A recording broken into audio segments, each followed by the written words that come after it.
Assalamualaikum warahmatullahi wabarakatuh. Halo semuanya, selamat pagi, siang, dan malam buat kalian yang nonton video ini. Perkenalkan, nama saya Isna Nafla, biasa dipanggil Nafla. Saya dari kelas 3B Pendidikan Ekonomi, Fakultas Keguruan dan Ilmu Pendidikan, Universitas Muhammadiyah, Profesor Dr. Hamka. Tujuan saya membuat video ini untuk tugas akhir mata kuliah dasar-dasar akuntansi. Di sini saya akan menjelaskan tentang persamaan dasar akuntansi. Pasti kalian bertanya-tanya, sebenarnya persamaan dasar akuntansi itu masuk ke dalam neraca yang seperti apa sih? Untuk lebih lanjut dan untuk lebih mengetahui yang lebih banyak tentang persamaan dasar akuntansi, tonton video setelah ini, karena saya akan menjelaskan tentang persamaan dasar-dasar akuntansi. Keep watching! Persamaan dasar akuntansi. Sebelumnya, teman-teman tahu gak sih apa itu persamaan dasar akuntansi? Persamaan dasar akuntansi merupakan persamaan neraca yang memiliki hubungan antara aset, liability, dan equity pemilik sebuah bisnis, yang merupakan pembukuan dasar berpasangan. Dalam persamaan dasar akuntansi juga ada 3 hal penting loh. Apa aja sih? Yuk simak. Yang pertama adalah aset. Aset merupakan harta atau kekayaan, dan aset biasanya juga dimasukkan ke dalam saldo debit.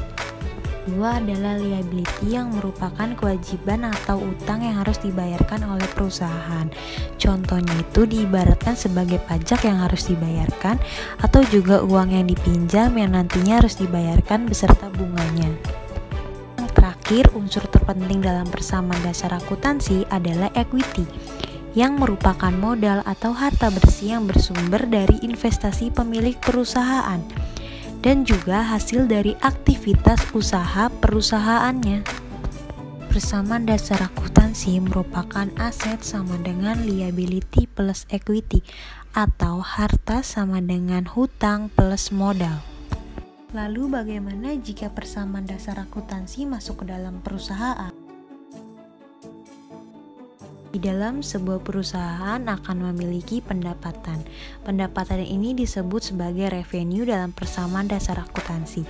Revenue merupakan uang yang diterima pemilik usaha atas terjualnya produk atau jasa yang ditawarkan kepada pelanggan. Revenue juga bisa dikatakan hasil dari seluruh bisnis yang dicatatkan dalam laporan keuangan, namun hanya berasal dari satu periode tertentu saja. Karena revenue merupakan pendapatan, maka akan menambah nilai ekuitas. Dan persamaan akuntansi yang bisa dikembangkan adalah aset sama dengan liability plus equity plus revenue. Jika perusahaan sudah memiliki pendapatan, maka pastinya perusahaan akan ada pengeluaran yang disebut beban. Beban dalam persamaan akuntansi disebut sebagai expense, yang merupakan pengurang dari pendapatan yang akan menghasilkan laba bersih dalam perusahaan, atau juga disebut suatu penurunan pada nilai ekonomi sebagai kas keluar atau aktiva yang berkurang. Dan beban ini akan mengurangi equity atau ekuitas. Di sini kita dapat kembangkan lagi menjadi aset sama dengan liability plus equity ditambah revenue dikurang expense.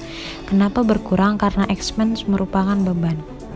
Selain itu, suatu saat pemilik akan mengambil uangnya untuk keperluan pribadi. Jadi modal yang diberikan akan diambil sebagian. Ini disebut withdrawal atau PREV, yang merupakan penarikan modal. Adalah salah satu istilah yang umum bagi mereka yang berkecimpung dalam dunia bisnis, ataupun para investor yang menanamkan modalnya di sebuah perusahaan.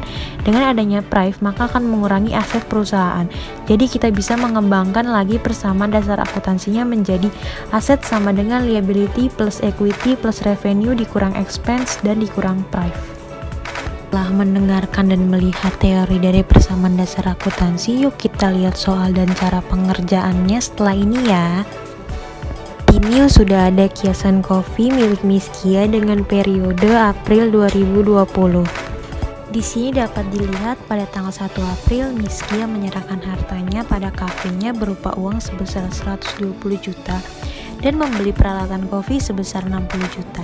Di tanggal 3 membayar beban iklan sebesar 750.000. Di tanggal 4 membeli mesin kasir baru sebesar 5 juta rupiah dengan cara kredit pada toko coffee shop.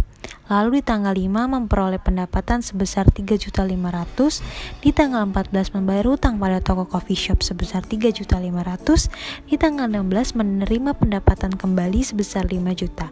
Pada tanggal 22 April, Miss Kia membayar gaji cleaning service sebesar 2.500.000. Lalu di tanggal 29 April, Miss Kia mengambil uangnya untuk keperluan pribadi sebesar 10 juta.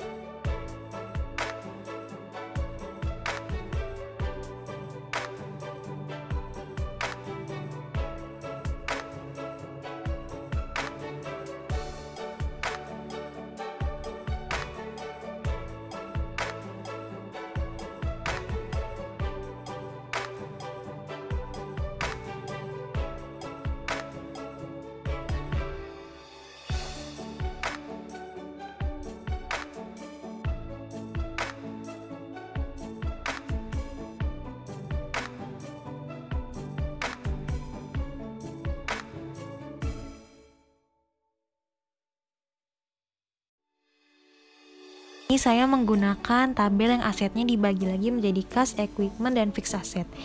Di sini expense dan price-nya diberikan tanda kurung karena dia mengurangi. Miss Kia melakukan transaksi dengan menyerahkan hartanya sebesar 120 juta. 120 juta ini dimasukkan ke dalam aset di bagian kas dan dimasukin ke dalam equity karena merupakan modal. Lalu di tanggal 1 ia juga melakukan transaksi dengan membeli peralatan kopi sebesar 60 juta dan dimasukkan ke dalam aset di bagian equipment. Kenapa? Karena ini merupakan peralatan. Lalu juga dimasukkan ke dalam equity karena ini merupakan modal. Tanggal 3, Kiasan Coffee melakukan transaksi dengan membayar iklan sebesar 750.000. Ini dimasukkan ke dalam aset di bagian kas dan dimasukkan ke dalam expense karena merupakan beban.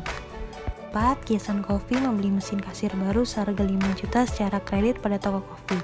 Ini dimasukkan ke dalam aset di bagian fixed asset karena merupakan peralatan yang tetap. Lalu dimasukkan ke dalam liability karena merupakan kredit atau hutang. Tanggal 5 April, Kiasan Coffee memperoleh pendapatan sebesar 4.500.000. Ini dimasukkan ke dalam aset di bagian kas, lalu dimasukkan ke dalam revenue karena merupakan pendapatan. Tanggal 14 April, Kiasan Coffee membayar hutang pada toko coffee shop sebesar 3.500.000. Ini dimasukkan ke dalam aset di bagian kas, lalu dimasukkan ke dalam expense karena merupakan hutang yang harus dibayarkan. Pada tanggal 16 April, Kiasan Coffee mendapatkan pendapatan sebesar 5 juta rupiah. Ini dimasukkan ke dalam aset di bagian kas, lalu dimasukkan ke dalam revenue karena merupakan pendapatan. 22 April, Kiasan Coffee membayar gaji cleaning service sebesar 2.500.000. Ini dimasukkan ke dalam aset di bagian kas dan dimasukkan ke dalam expense karena merupakan suatu beban. Transaksi terakhir di tanggal 29 yaitu Miss Kia mengambil uangnya untuk keperluan pribadi sebesar 10 juta.